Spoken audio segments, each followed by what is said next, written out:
Quando Rômulo Augusto, o último imperador de Roma, se viu obrigado a abdicar do trono em 476 d.C., encerrava-se uma das mais marcantes páginas da história da civilização ocidental.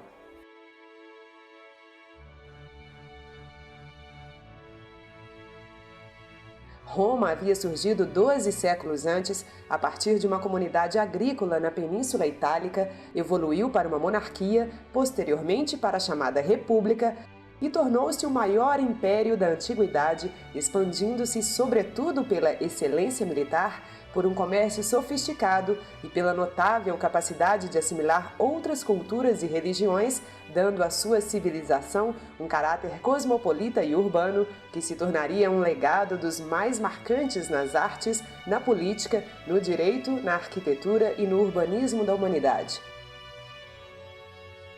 Quando caiu seu último imperador, Roma já era uma pálida imagem da grandiosidade de outrora. Sucessivas crises causadas pelo colapso do sistema escravagista, fundamental em sua estrutura econômica, pelas invasões bárbaras e pelos conflitos do poder, causaram a desestruturação do império, obrigando-o a se dividir 8 décadas antes. Com o fim definitivo do Império Romano do Ocidente, estava inaugurada a Idade Média.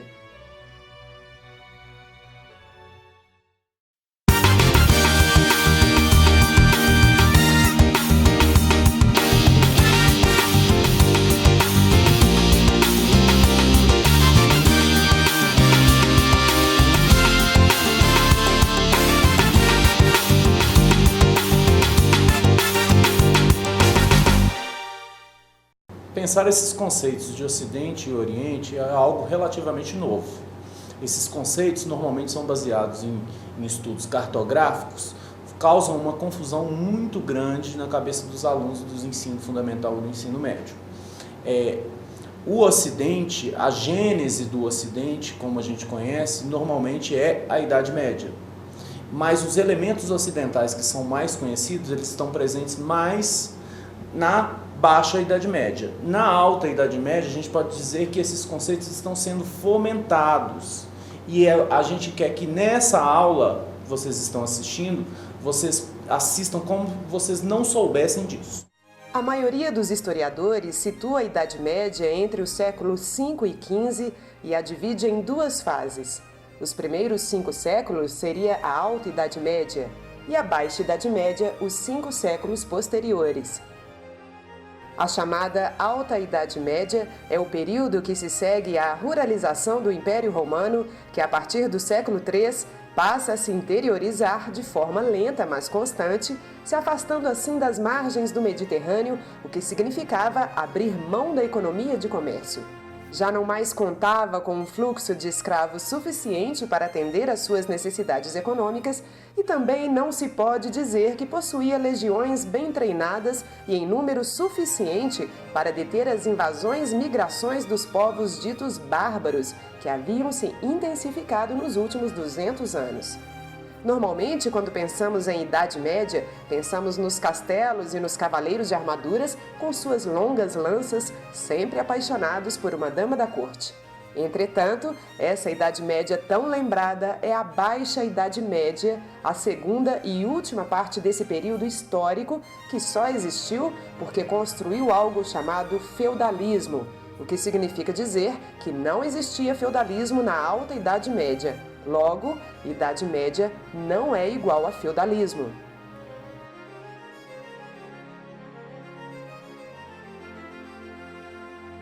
Se não havia feudalismo, nem cavaleiros apaixonados com longas lanças, o que havia na Alta Idade Média? A desestruturação do Império Romano se intensificou com as invasões bárbaras, mas tem sua origem em razões econômicas. À medida que se expandia para outras terras, a estrutura burocrática do Estado romano se agigantava, assim como os custos para manter os exércitos que garantiam a proteção de suas fronteiras e o contingente de homens livres.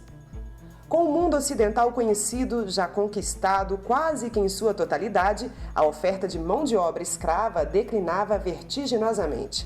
Por essa razão, a produção agrícola e manufatureira se estagnou, fazendo com que o custo de vida nas cidades disparasse e se alastrassem a pobreza e a violência. Inevitavelmente, cada vez mais as pessoas deixavam as cidades rumo ao interior do império. Esta ruralização fortaleceu um tipo específico de organização social, a vila rústica. Em reação à escassez e aos altos custos dos escravos, os grandes proprietários de terra, conhecidos como patrícios, passaram a arrendar partes das suas terras a trabalhadores livres, denominados colonos. Oriundos da plebe urbana, os colonos, ex-escravos ou camponeses livres pobres, em troca do direito de cultivar a terra, eram obrigados a ceder parte de sua colheita ao patrício e a trabalhar gratuitamente alguns dias da semana em suas plantações. Cabia aos patrícios a organização das armas e defesa da vila e aos colonos a obediência em tempos de guerra ou paz. Apesar desse fortalecimento das vilas, associado ao crescente afluxo de bárbaros, ter contribuído para o processo de descentralização do poder em Roma, não podemos correlacionar as vilas com o início do feudalismo. Da constituição dessas unidades de produção agrícola até o feudalismo ensinado nos livros, existem 600 anos de separação.